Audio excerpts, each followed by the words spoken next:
Sergeant Martin? Yes. Detective Inspector Holloway. Oh, good afternoon, sir.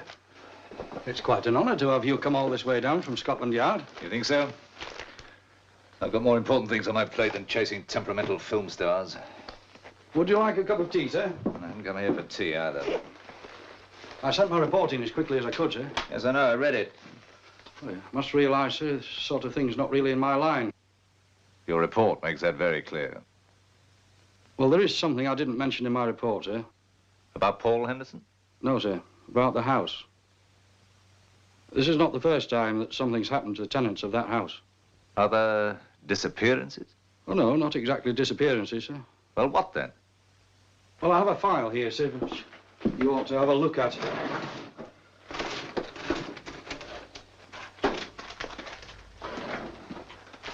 There's something that happened about 2 years ago, sir. The house was empty for some time, and then the estate agent had an inquiry from a young couple in London. Hillier, the name was. Charles and Alice Hillier.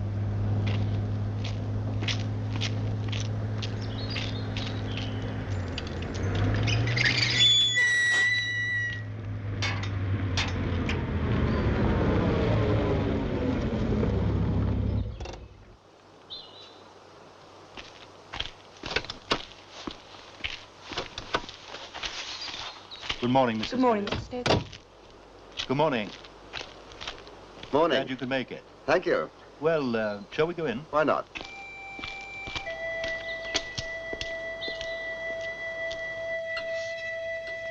Who was your last tenant? Queen Victoria? No. But the house has been empty for some time. Perhaps you'd like to see the kitchen. I hope there's a refrigerator. Oh, yes. Not the most modern, of course, but definitely a refrigerator.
But it does have some virtues, don't you think?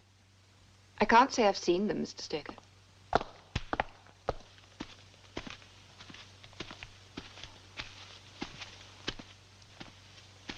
This collection's fantastic. Somebody who lived here had literary taste after my own heart. It's perfect, isn't it? You're not serious. No, I mean it. It's ideal for me.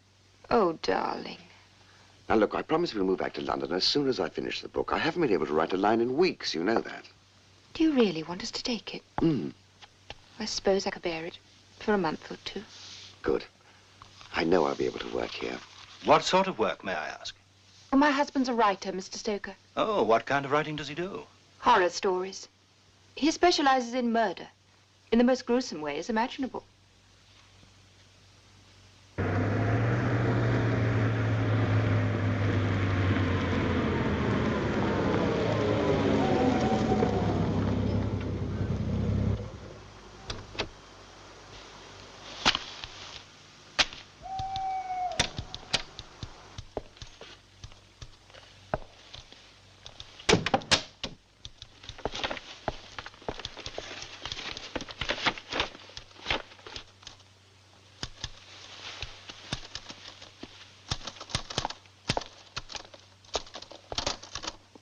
Hello, darling. You're back early. It's past 8. So it is. Must have worked right through. So I see. Can I read it? No. Let me show you. Show me. Here. They say one picture's better than 1,000 words. That's Dominic. He's the villain in my story. He's a strangler who's escaped from an asylum for the criminally insane. He roams the countryside at night searching for fresh victims, laughing maniacally as he kills them. Sometimes I wonder where you get your ideas. Looking through the window. That's where I first saw him this morning, just after you left. You saw him? Only in my mind's eye. From now on, Dominic's my partner in crime. He's going to make us a lot of money. Well, here's to Dominic.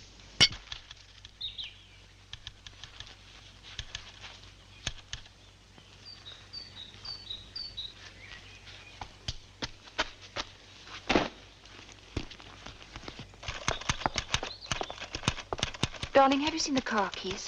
Huh? Yes, there. Oh. How's it going? Splendidly. I'm almost halfway through. Oh, good. You can thank my strangler for that. Dominic. You know, he's really taking over. I've come to know his mind. Almost the way he feels. That's what makes him so very real and so very frightening.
Hello, darling. Oh. What's wrong? I didn't know I didn't know it was you. Who else did you think it was? You silly. Oh, I'm exhausted. I'll make some coffee. Do you want some?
Oh, darling, what's the matter?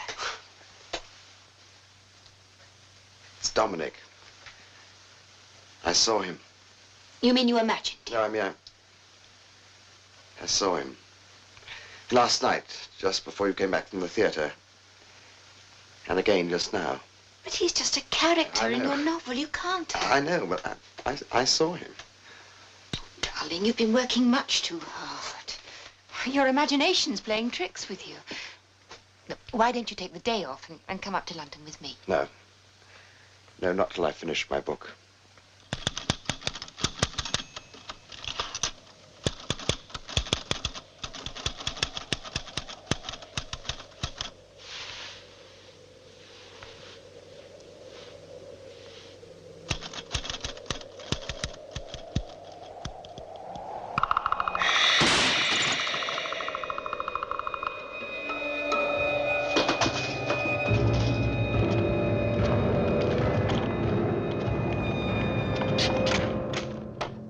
Charles?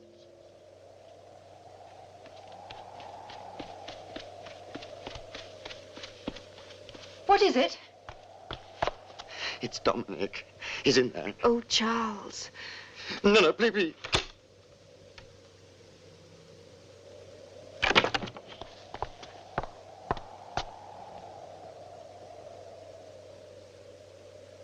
He's over there. He's sitting in the chair.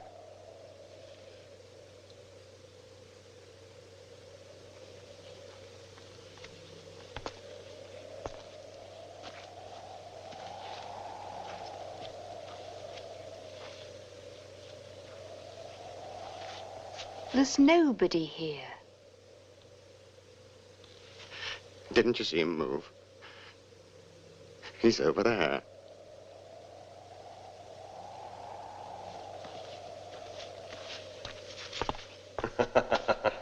Didn't you hear that? He laughed. Oh, darling, please.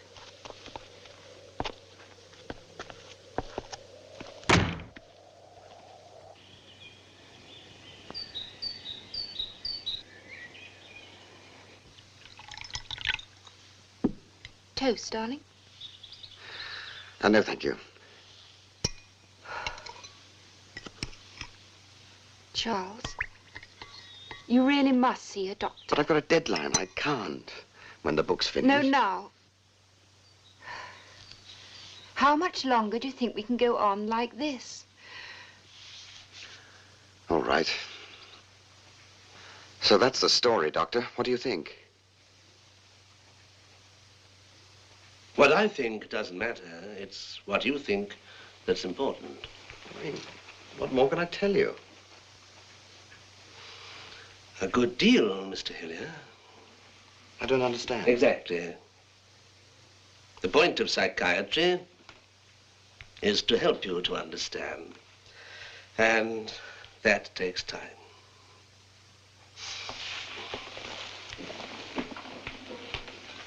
I should like to see you regularly. At least once a week. Perhaps you'd have a word with my receptionist and make an appointment. You do think that you can help me? I'll try.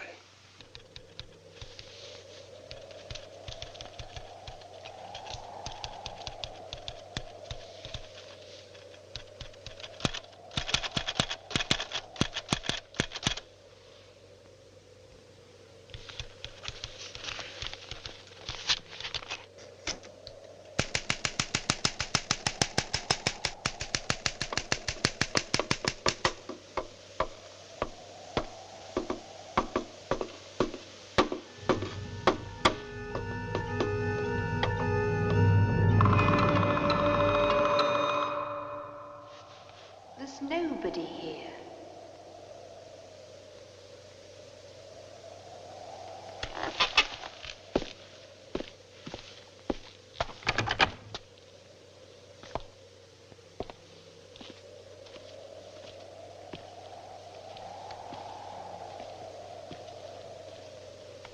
How's it going?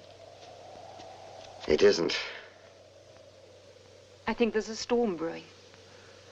A storm. Andrews keeps talking about a storm inside me. Everything comes from the inside, apparently. A projection of my own imagination. Do you know what he actually told me at our last session? He said that when an author creates a character, it's like an actor playing a role. And sometimes the role takes over. I shan't do any more work tonight. You just relax, darling. I'll make you a nice hot drink.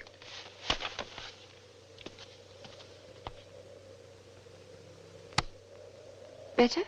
Yes, thank you, darling.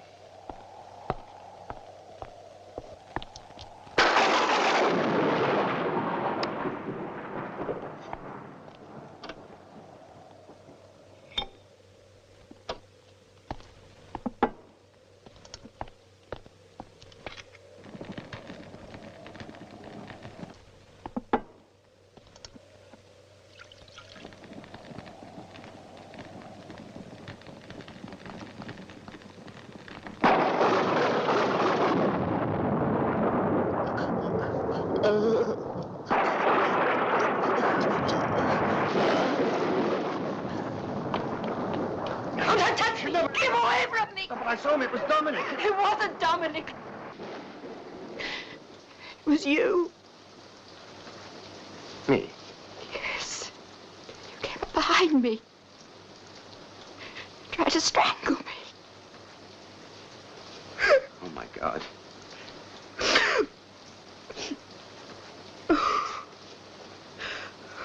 Oh, Charles.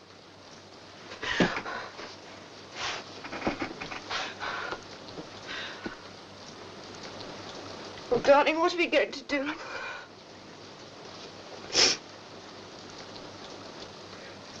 I'm going to call Dr. Andrews.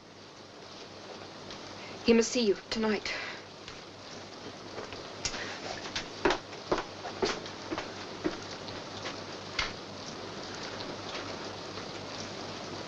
As I've told you before, Charles, an author's characters are an extension of his own personality.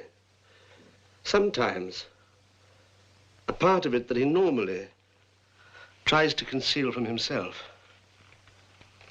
Please, try to relax. Close your eyes. Listen to me. You think of yourself as a kind and decent man. You love your wife, but you also have hostility toward her. Instead of expressing that hostility, you create a character to express it for you. But that character is only a creature of your imagination. It is not real.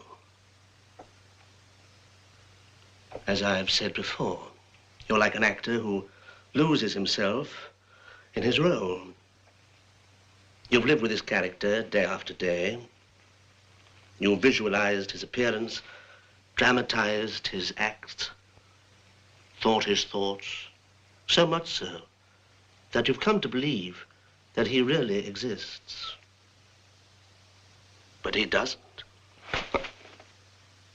But I've been writing about murderers for years, and I've never wanted to become one. I mean, why should I suddenly want to do so now? Even in my subconscious.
Well, how did it go?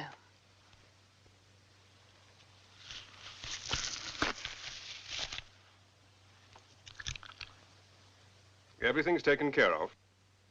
Oh, darling, I knew the plan would work. Now we can go away together. They said that I wasn't a very good actor. We don't have to worry about getting work. We'll have plenty of money now with all the royalties on Charles's books. That I wasn't believable in the parts that I played.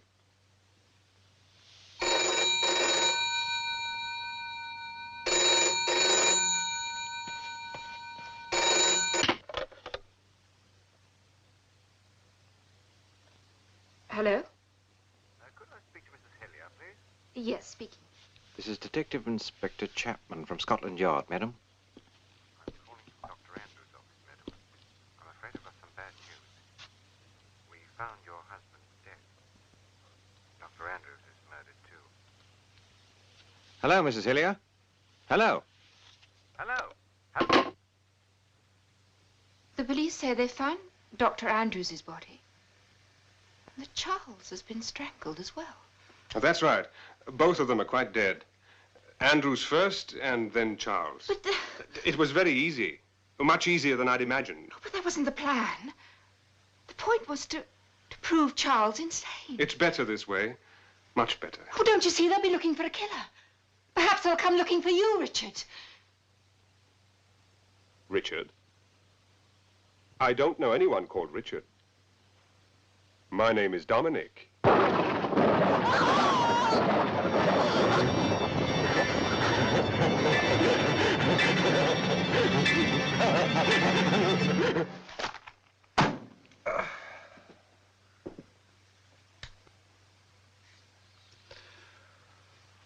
We found him standing over her body, laughing. It's not all him, you know, it's that house. The house? Yeah, there's something strange about it. Listen, Sergeant, I'm interested in facts, not fantasies. Very well, sir. Consider this. When that house was empty again, the estate agent rented it out to a new tenant, a retired stockbroker from the city, a Mr. Philip Grayson.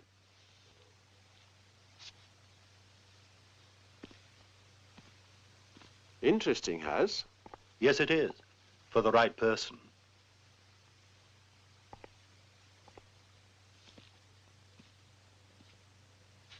You're retired, aren't you? Yes. Businessman? Yes. Oh, I see. Wife? I beg your pardon? Are you married? No, I've never been married. Oh, I'm sorry. I didn't mean to pry. I was just thinking you might get rather bored living all alone in this house. I'm used to being alone. As a matter of fact, I'm looking forward to living here and doing some of the things I had little time to do when I was working. Gardening, reading, listening to music. Oh, no. I shan't be bored.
She is beautiful, isn't she?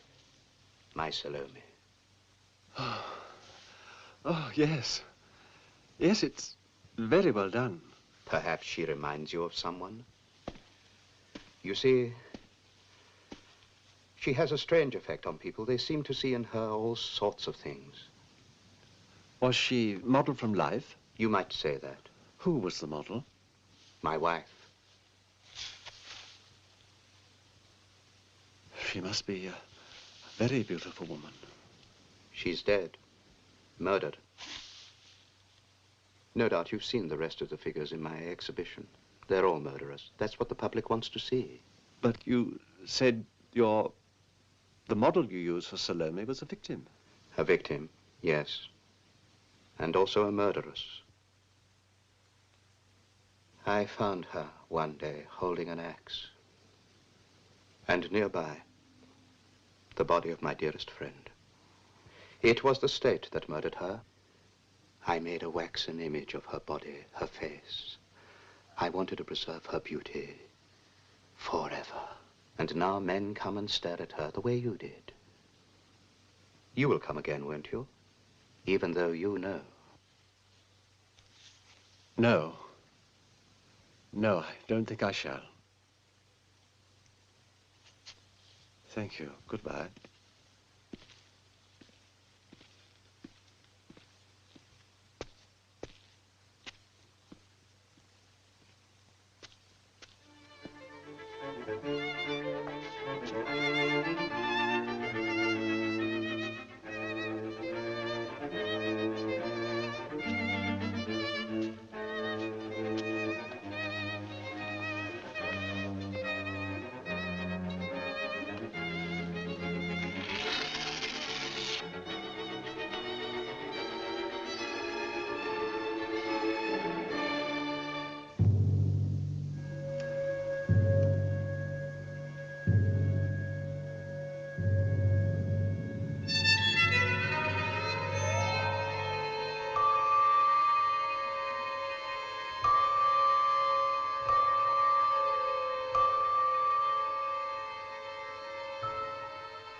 My dear Philip.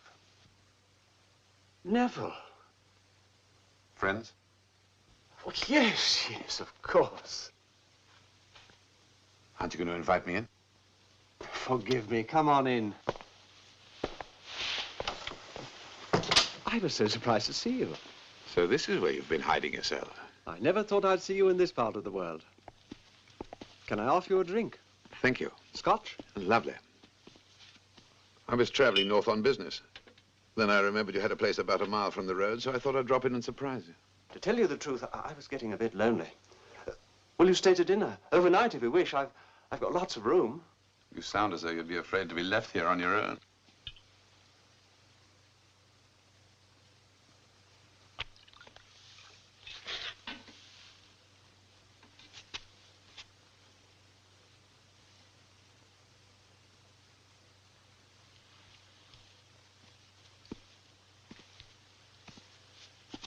That's past now. And with me. We could never have won her, Philip. Either of us. We're not winners, you and I. Anyway, it was a long time ago. Now she's dead. How do you manage to occupy yourself here all day? Oh, there's plenty to do. I read, listen to music, do the garden. I walk into town occasionally when the weather's nice.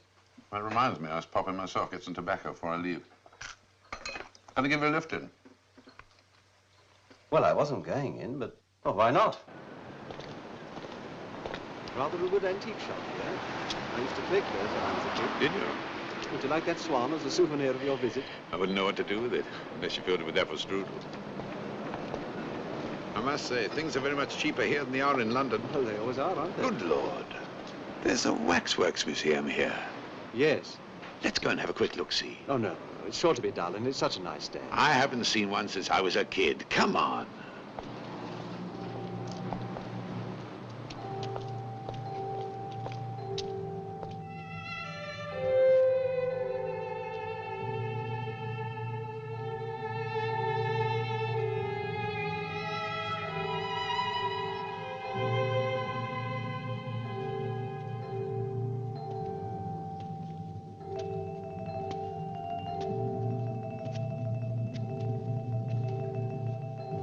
You're quite right.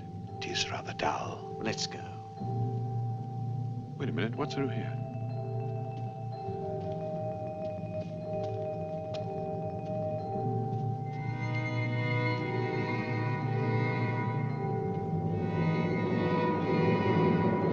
Neville.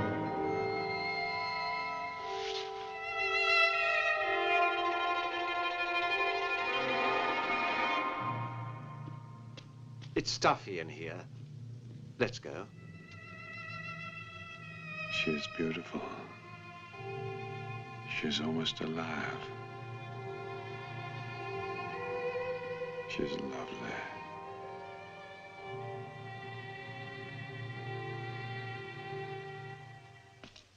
Goodbye, Philip. Thanks for being such a marvelous host. Not at all. It was my pleasure. I'm only sorry you can't stay. No, I'd better fly back. I'm late now. Sure I can't give you a lift into town? No, thanks. I'm not going in today. I'll be off then. Bye. Cheerio. Take care of yourself. Thanks for everything. Ciao.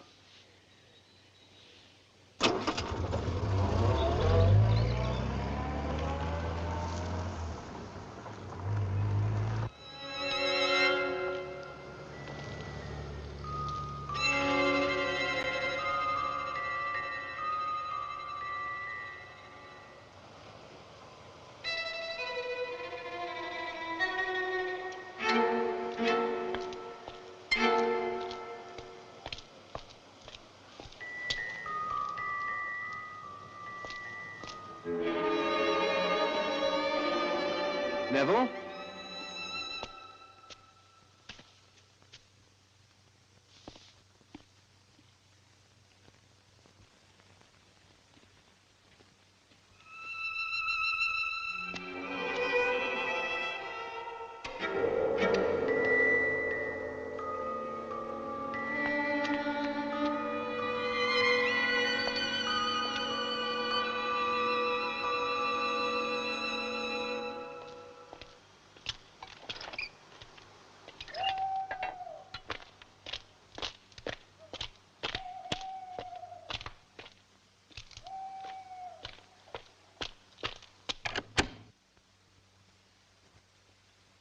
I help myself. Neville, I saw you at that museum. I know. I came back to apologize. I don't know why I went there. I do. It was the face of Salome, wasn't it? Yes. It was uncanny. It was almost as though... As though she was standing there? Yes. That's exactly what I felt. That's why I tried to persuade you not to go into that museum. There's something evil about that place. Yes, there is. I don't think either of us should go there again, ever. No. Well, would you like to stay here tonight? Oh, no, I should have left before now as it is. Oh, Philip, I'm sorry. It was silly of me. Take care of yourself. You take care on the road. I always do.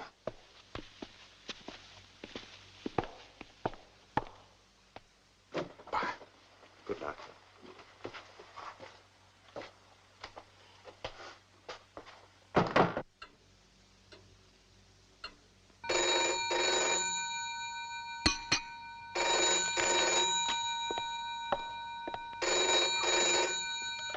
Hello? Hello, Philip. This is Neville. Well, hello, Neville. Anything wrong? I'm still at the village. I'm staying at the hotel. The Queen's Head? I know it sounds absurd, Philip, but I can't leave here. I've got to go back to that place. Don't go there. You stay where you are. I'll be right over.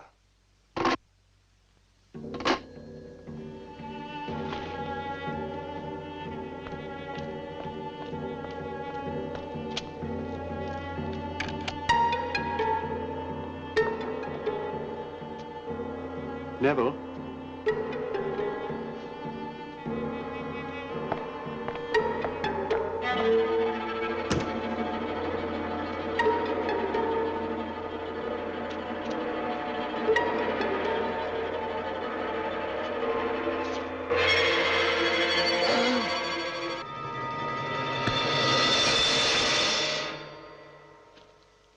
I told you that my wife was guillotined because she'd murdered my best friend.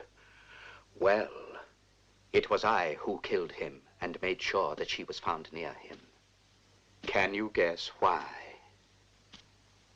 The authorities let me have her body, and I embalmed her in all her beauty so that she would be mine forever. But she drew men to her, even after her death. Others came and admired her, like your friend and you. But you shall never have her, none of you.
She is beautiful, isn't she? My Salome.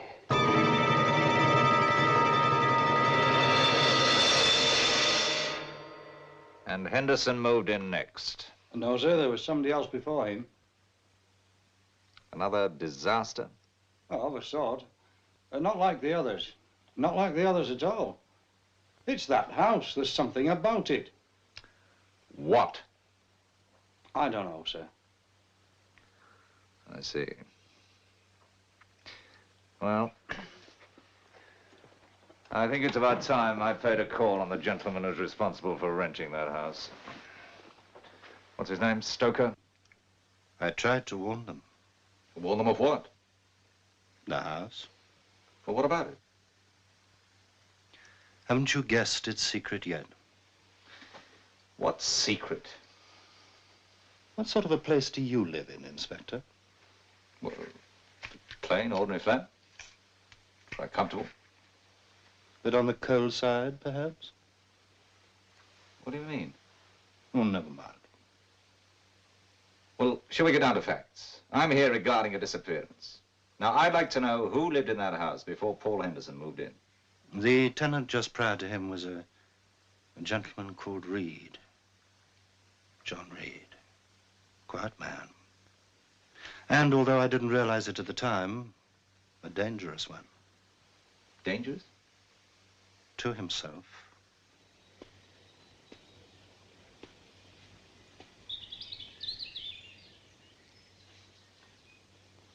Jane?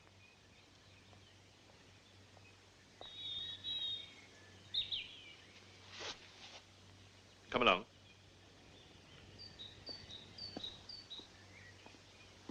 Well, Mr. Reed, you see I haven't exaggerated. You and your daughter would have no difficulties keeping it up. No, I suppose not. May I see the rest of it, please? Yes, of course.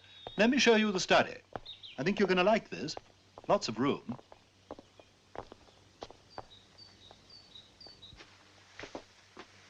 With a bit of rearranging, make a playroom for your daughter. What a very lovely child she is. Yes. Jane? Bit cold in here, isn't it? Oh, no problem.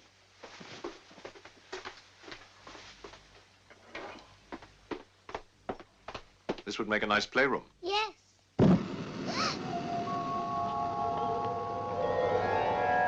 What frightened her so? It was fire. She's a little nervous of fire. I see.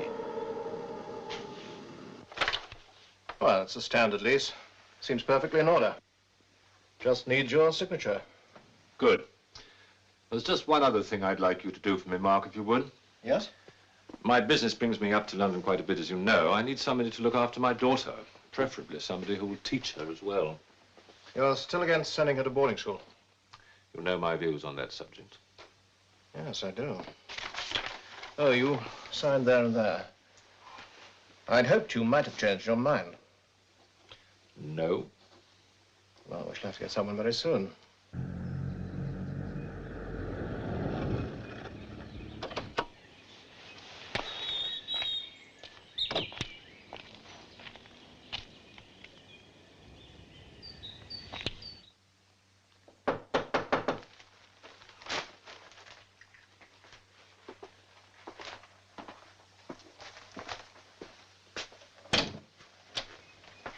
Mr. Reed, Yes.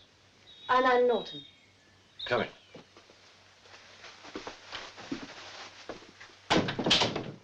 I've been expecting you since noon. Oh, yes, I'm sorry. I'm afraid I got a bit confused by the directions. Anyway, I took the wrong turn. Yes. Please sit down.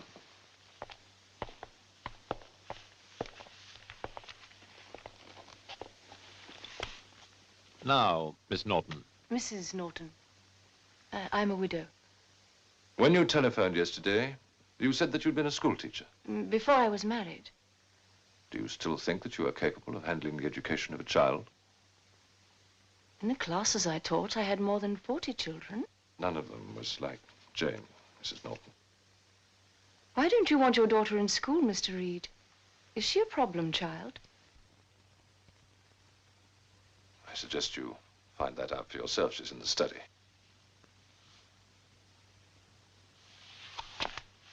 Please.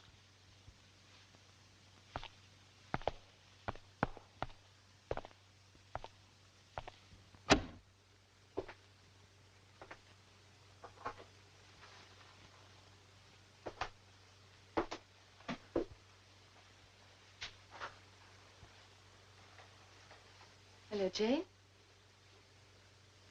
I'm Mrs. Norton.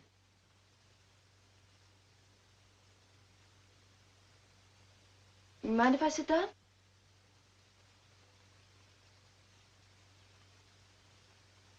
You know, you and I really should get acquainted. From now on, we'll be spending a lot of time together. I'm a teacher, Jane. Your father has asked me to come here and help you with your lessons.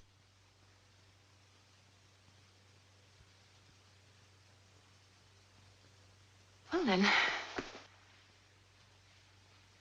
I can see we won't have any problem finding books to study. Even a set of encyclopedias. What a nice room you have here. I hate it. But everything's so cozy and cheerful. Well, come on, let's go by the fireplace and have a nice chat. No! Jane? Look at me, Jane. That's better. Friends should always speak face to face, don't you think so? Particularly when they have problems to discuss.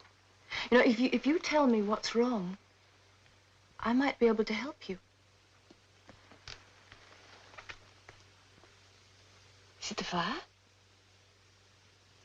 He always has it going. Of course, it'd be too cold in here without...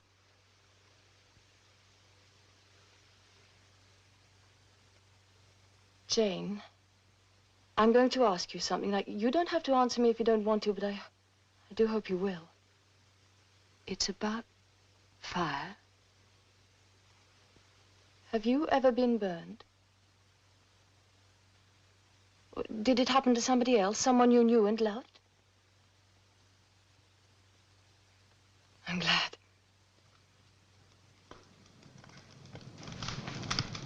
Of course, fire can never harm us as long as we're careful, so there's really nothing to worry about, is there?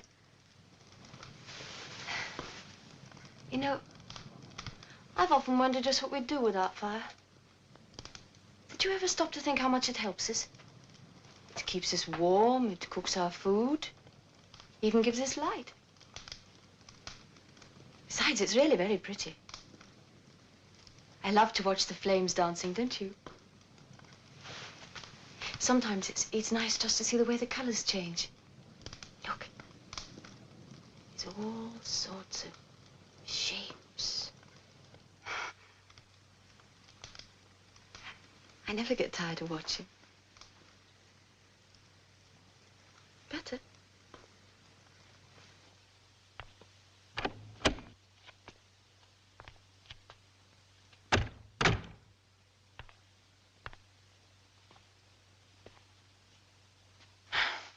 I'm afraid your daughter does have problems. You're not interested in taking the position, then? Oh, on the contrary, Mr. Reed. I'm going to stay.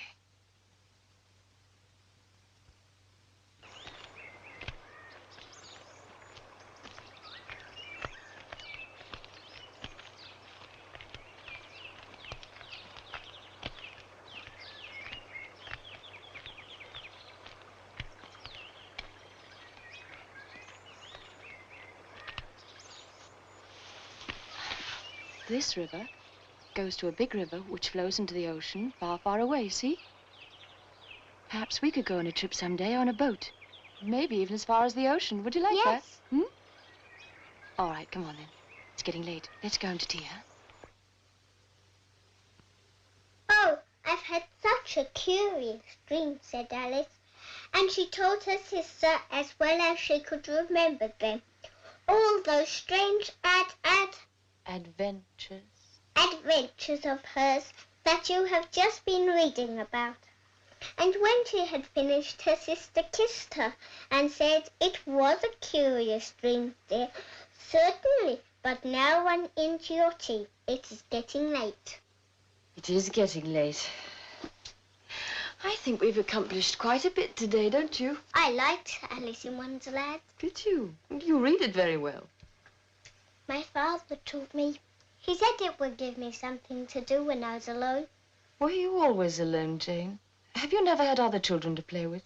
My father doesn't like me to play with children. So all you've had are your toys? My father doesn't want me to play with toys either. Well, we're going to have to do something about that. Where are you going? To make us some lunch. You want to come and help? I'd rather just stay here now. And do what? Watch the fire. I'm not afraid of it anymore. Ever since you told me how you could see shapes in it, I can see things too. What sort of things? Pretty ones. Sometimes I can see my mother. A mother? Ridiculous. Her mother died when Jane was only a baby. She couldn't possibly remember her. But surely she must have seen photographs of your wife. I haven't any photographs, Mrs. Norton. They aren't necessary. Jane is all I need to remind me of her mother. She's the living image of her. She grows more and more like her every day. And your wife must have been a very beautiful woman. Very. Well, she's lonely, is Jane? Mrs. Norton. That's your daughter's real problem. Loneliness. There's a park in town with a playground. Now, I could take her over No, on that's out of the Saturday. question. But surely contact with other youngsters would only help her. Not yet. Please, I do have my reasons. I'd be glad to hear them. You shall, all in good time. Until then, I must ask you to be patient. All right. On one condition. Oh? I want to buy Jane some toys.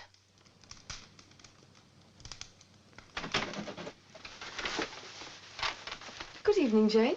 Hello. Did you have a nice day? Yes, thank you. I hoped I might find you studying those lessons I left for you. They're all finished. Oh, good. Well, I've got some other things here for you to look at. Toys? I told you I was going shopping. Paint box, a jigsaw puzzle, and a word game. But first, I want you to see this.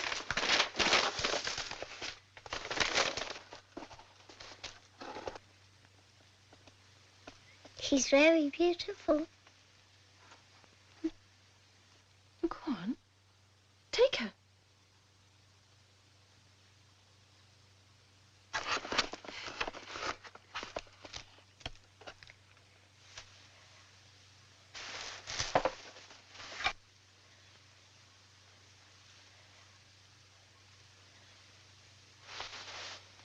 What should we call her? Give me that! Where did this come from? You gave me permission to buy some toys. Educational toys, Mrs. Norton. Not this.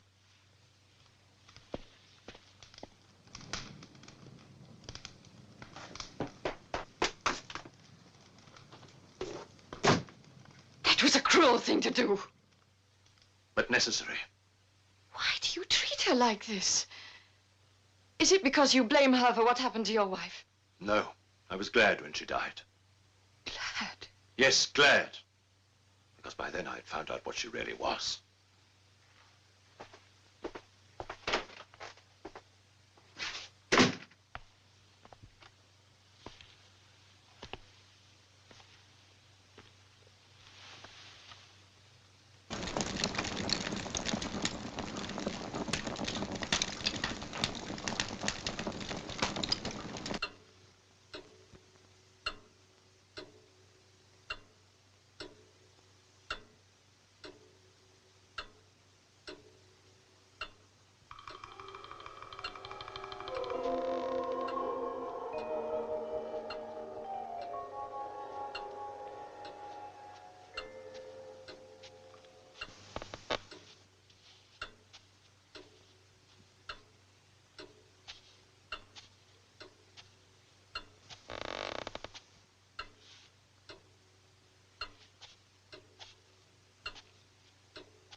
And there are all kinds of trees here. Jane, I want you to tell me their names. What's that one? Silver birch. Good. Yes. And that one there? What's that? Oh, a green oak. Quite right. And what about that one? Walnut. Very good. You do know your trees. That's very good indeed. Now, what about this one here? This dark green one. What's this? That's a yew tree. Quite right. You know something, Mrs. Norton? In olden times, yew trees used to be evil magic trees. How did you know that, Jane? I read it in a book.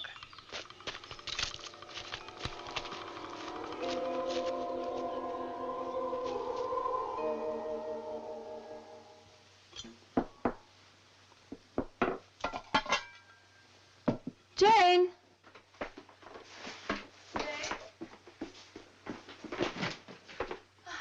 Lunch is ready.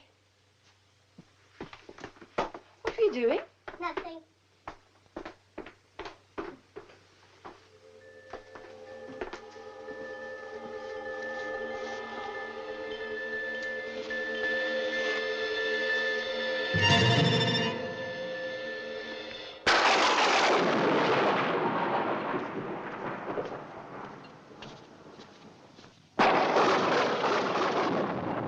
Quite a storm, isn't there?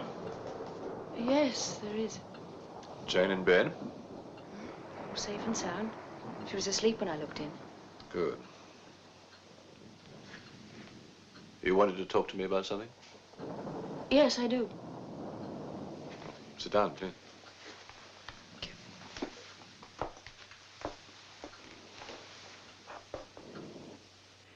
Mr. Reed, you bring your daughter to an isolated old house in the country. You shut her off from all outside contacts. You even hired me as a private tutor so that she won't have to be with other children. Jane is frightened. But not half as frightened as her father. That's absurd, Mrs. Norton. Is it? Then why did you throw that doll on the fire? It must be a power failure. I'll get some candles.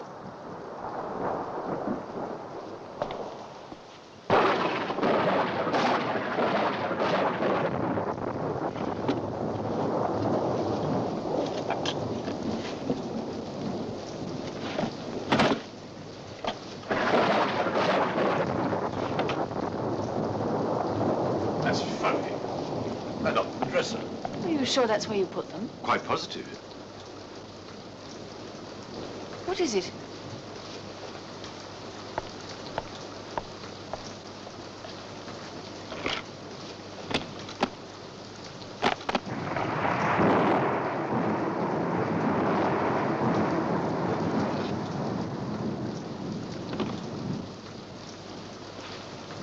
Oh, what is wrong? There are only 4 candles here.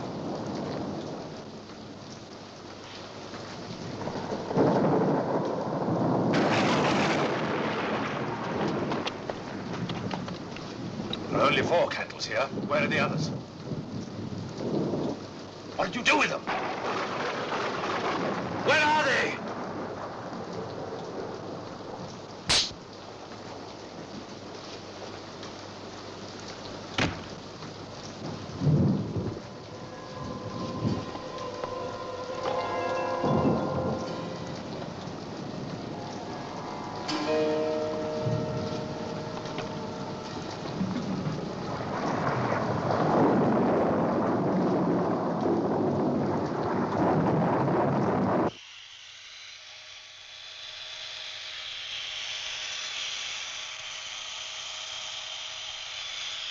Mr. Reed, Yes?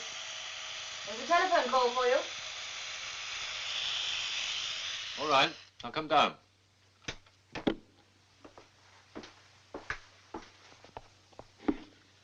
Hello? Yes? Good. So they're all ready to sign? Yes. All right, then. This afternoon? What time? 3. Yes, that'll be all right. Yes, I'll drive in. Fine. I may be a bit late. Traffic's probably going to be rather heavy, but I'll get there as, well, I'll get there as close to 3 as I can, all right? Goodbye.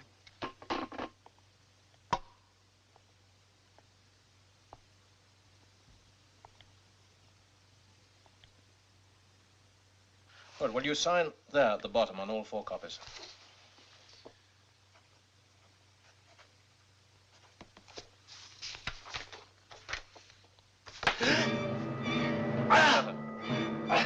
John, what is it?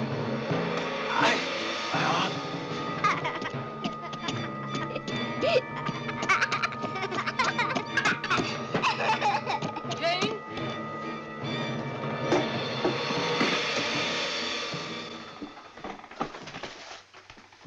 Oh, come on, dear. It's a lovely day. Let's go for a walk. Huh? All right. Come on.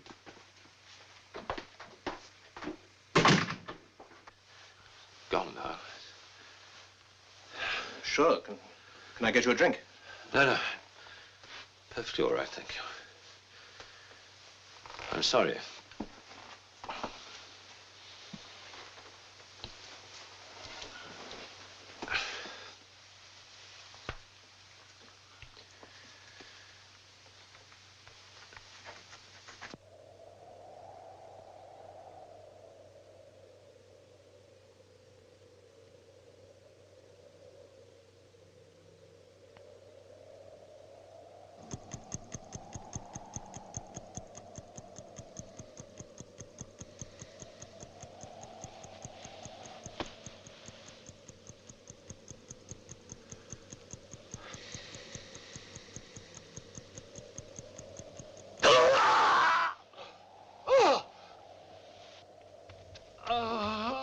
Mr. Reed.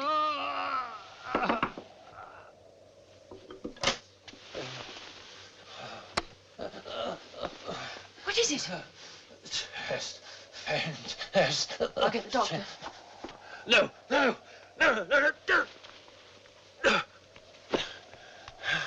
Hello, Dr. Brady. Yes, look, can you come round at once? This is Mrs. Norton, Yew Tree House. Yes, I'm afraid it is very urgent, yes. Well, thank you so much. We'll be expecting you.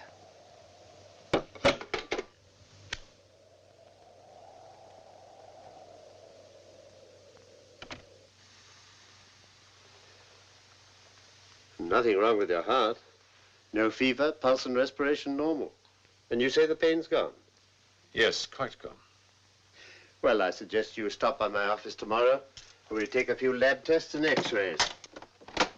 Probably just an old-fashioned case of indigestion. Well, I shall expect you in the morning. Good night. Good night, Doctor. Thank you, Doctor. Good night. Good night. Are you sure you're feeling better? Yes, I'll be all right now. Then I'll say good night. Anne, I know you haven't understood why I've been treating Jane the way I do. I didn't ever want to tell you, but now I know I've got to. It's because I'm afraid of her. Just as I was afraid of her mother before her. Afraid of a child? She's not just a child. She's evil. Those candles I was looking for, she made a wax image of me out of them. You must find it. You must search the house, but you must find that doll. You must find it before it's too late.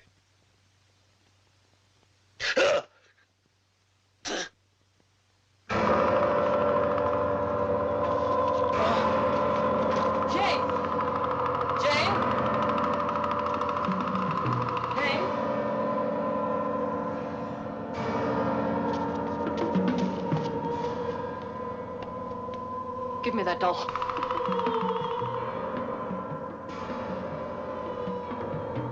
Give it to me. Give it to me. Give me the doll, Jane. Look, I promise you nothing will happen. We'll go on just as before. Nothing will happen. Give me the doll, Jane. He said I couldn't have a real doll. This isn't real. It's only wax. me the doll, please. Please, give me the doll. Jane! Jane!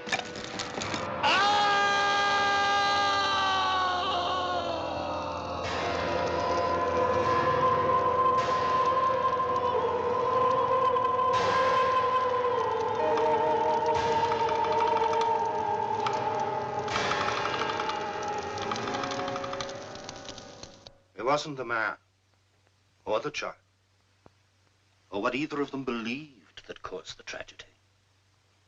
It was the house. Look, I'm not interested in superstitions, but in facts. About its next occupant. Paul Henderson, the film star who disappeared. Yeah, that's the case I'm on. Understand the house, and you might find out what happened to it. What do you mean?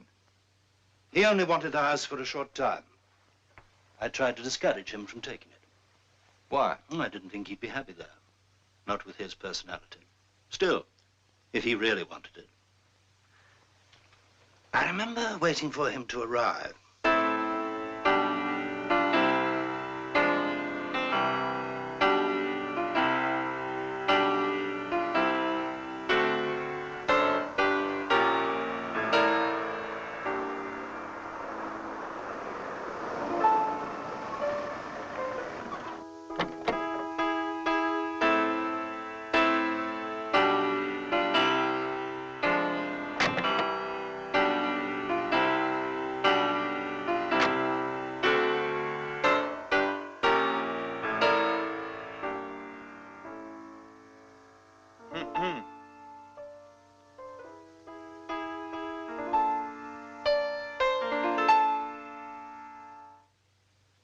Yes.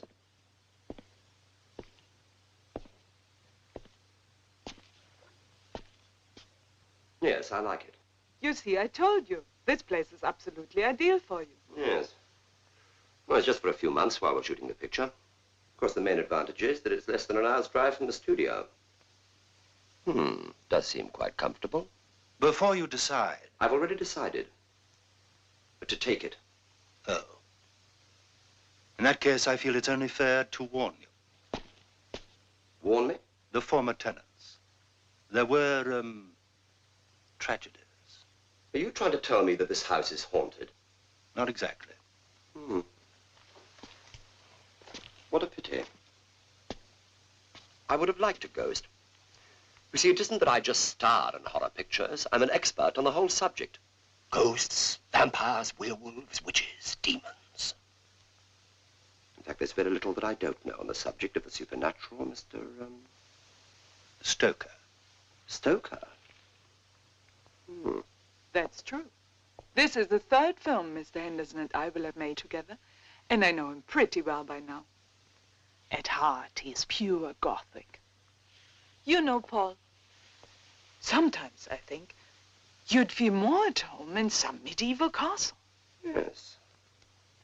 Yes, that's right. A castle.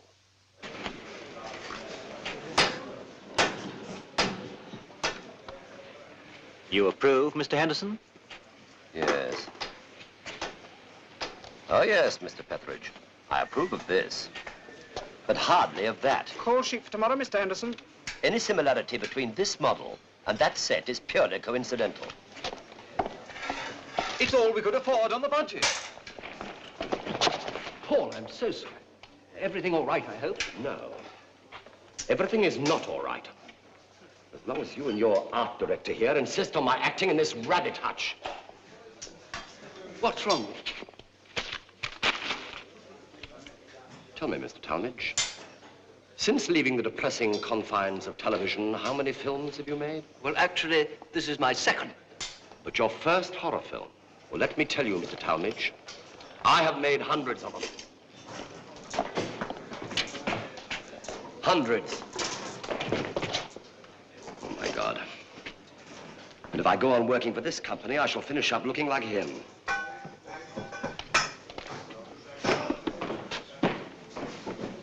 Look at the scenery. Look at it. Look. So flimsy you could blow peas through it. Please, Mr. Henderson, it's been freshly painted. That's what's wrong with your present-day horror films. There's no realism. not like the old ones, no. The great ones. Frankenstein, Phantom of the Opera, Dracula. The one with Bela Lugosi, of course, not this new fella. They didn't have freshly painted scenery. Oh, well, I'm sure you'll like your vampire costume. Rita, would you please bring over the cloak for Mr. Henderson?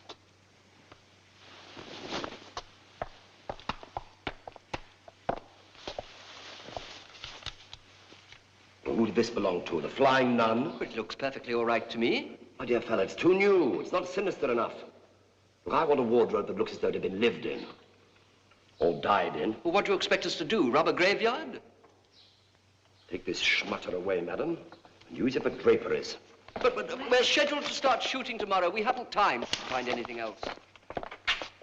But it looks as though I shall have to find something for myself, doesn't it? Mr. Henderson! Wardrobe mistresses, ineffectual art directors, no-budget pictures. Curse of the bloodsuckers. Come. Your call sheet for tomorrow, Mr. Henderson. By the way, somebody left this card on my dressing room mirror. Any idea who it was? Not at all, Mr. Henderson. Right, thank you.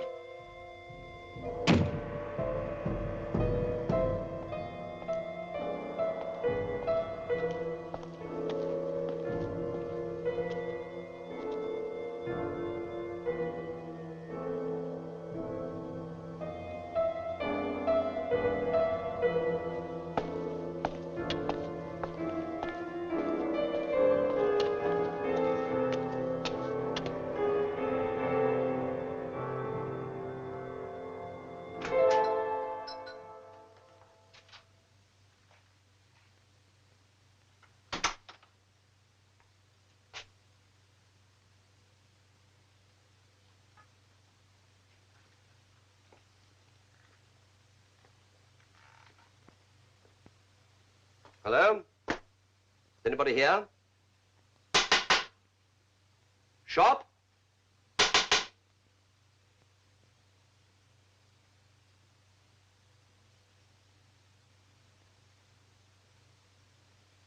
May I be of some assistance? You are... Yes. I am von Hartmann.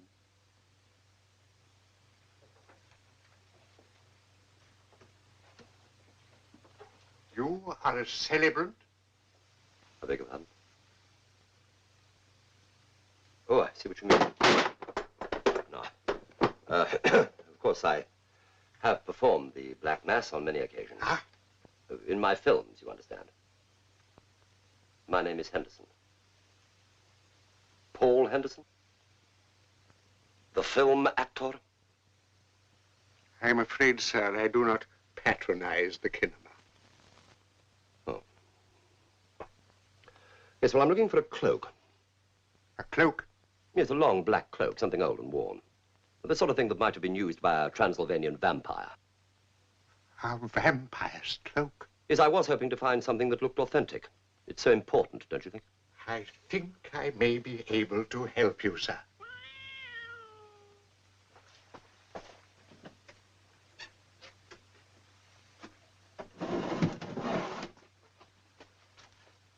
I think this may well be what you require, sir.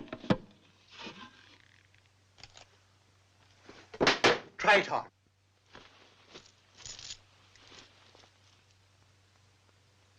It's funny, I felt a sort of chill. Yes, it's been a long time down below. It's very cold up there. Yes. How much are you asking for it? Shall we say 13 shillings? It's an odd sum. 13 shillings a week. No, my dear sir. 13 shillings and it's yours. For life. Well, that seems very reasonable. 10, 11, 12, 13. I shall soon be closing this establishment. I only hope you put the cloak to its proper use. My dear Mr. von Hartmann, in my films, there is nothing improper. Shall I put it in a bag? Thank you, no. Now, I'll take it over my arm. My car is just outside. Good day, sir, and thank you. Thank you. Now I shall be able to rest in peace. Come. Ready in 2 minutes, Mr. Henderson. Right, thank you.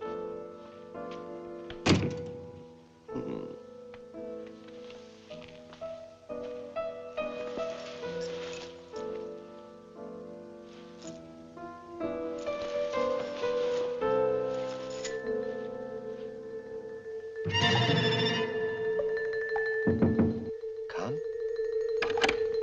We're ready for you now, sir. Right, thank you.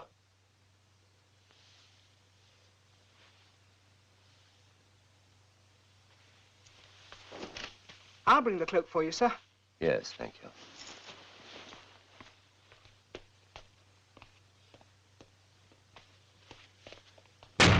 We'll come into close-up halfway through the scene and cut just after you kiss her. Then make up and put in your fangs for the next shot, and we'll come in from the other angle as you raise your head. Look, I have done this sort of thing before, you know. Yes, well, I think we'll try a take. Killer house light. Now, quiet, please. Quiet. Turn over. Speed. Mark it. 27, take 1. Action. Must you really go? But it's almost midnight. I'm not afraid. Even though your father believes that in my family there runs a thirst for blood. You mustn't take him seriously. He still believes in the old superstitions of our land. That at the stroke of 12, the vampire must feast. But do you believe it? I only know that I love you.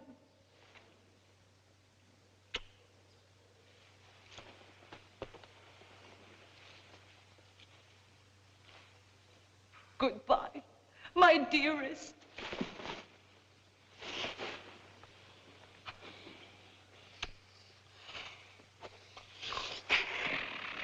Cut. Okay? Okay. Okay, sorry. Well, sounds good. Right. Pull! Pull! Oh! Oh! You beast! You bit me! Oh! Paul, that's a very splendid performance, but you really don't have to get quite so carried away.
Emerald? You know I'm vegetarian.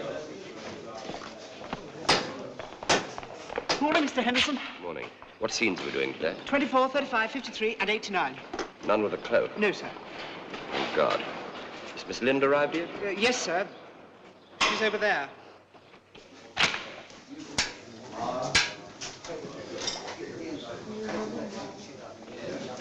Carla, I really must apologize for what happened yesterday. I don't know what came over me. I've been playing vampires for years, but I've never actually bitten anybody before. Then why start on me? Carla, please. Am I forgiven? All right, Paul. But it will cost you a dinner.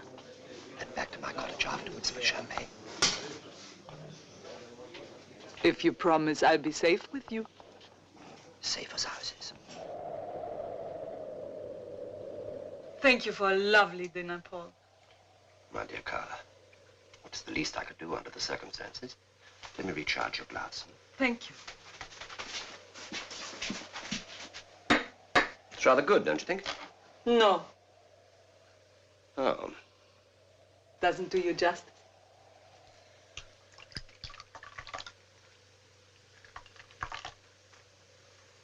Good heavens.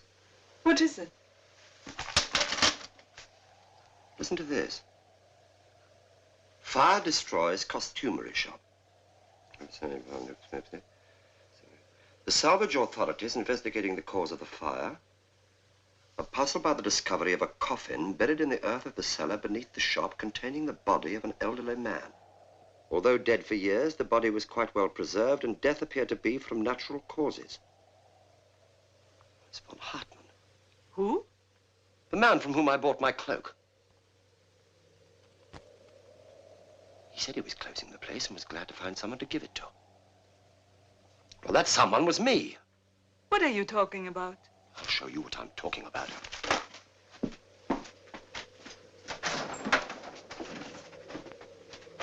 This. I asked for something authentic. Well, don't you see, this is authentic. That old man was a vampire. And this was his cloak. He had to pass it on to someone before he could die. He carries his spirit and transfers his bloodlust to whoever wears it. I know about these things. I've read all about them. That's why I bit you last night, and that's why I... Excuse me. What are you going to do? I'm going to burn it. Oh, surely you don't. Oh, look, it's only an old cloak. Every time I wear this, I'll turn into a vampire. Oh, nonsense. Put it on. Prove to yourself that... No. Look at the time. It's nearly midnight, the witching hour. There's no telling what might happen. Paul, I think you are afraid. Me? Afraid? Nonsense. Prove to yourself that it's only a silly superstition. Come on, put it on. Very well. But I must say I'm not over keen on the idea.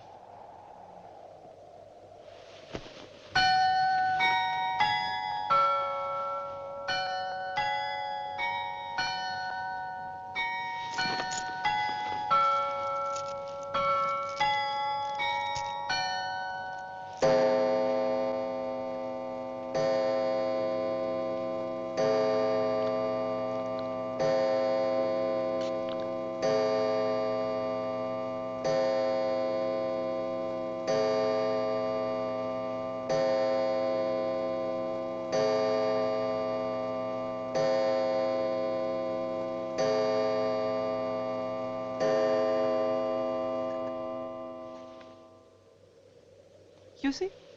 Nothing happened. I can't understand it. Wait a minute. This isn't my cloak. No. This one is.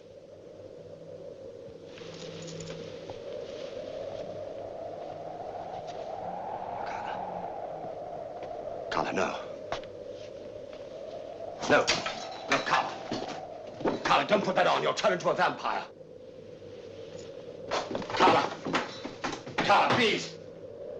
We loved your film so much, we wanted you to become one of us forever. Welcome to the club. Carla! Carla! Don't be ridiculous. Carla, this is going too far. Carla! Carla! Carla! You must be joking. Now, what sort of a crazy story is that? Oh, I just thought it might amuse you. Look, I'd like to see the house. May I have the keys, please? If you wait until the morning, I'd be most happy to accompany you. No, I'd like to see the house tonight. One question, if I may. In your job, do you ever give anyone another chance? Someone who's not likely to commit a crime again. All crimes must be paid for. That's the law. I'd not advise your going to the house. Not alone. The keys, please. You've heard what's happened there. Haven't you fathomed its secret yet? The keys, please.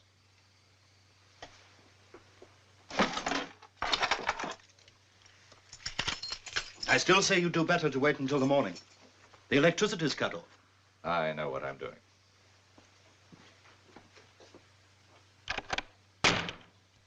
Do you?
Perhaps you understand the secret of this house now.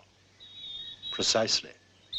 It reflects the personality of whoever lives in it and treats him accordingly. I hope it finds a proper tenant soon. Perhaps you would like it. There's nothing to be afraid of, if you're the right sort of person. Think it over.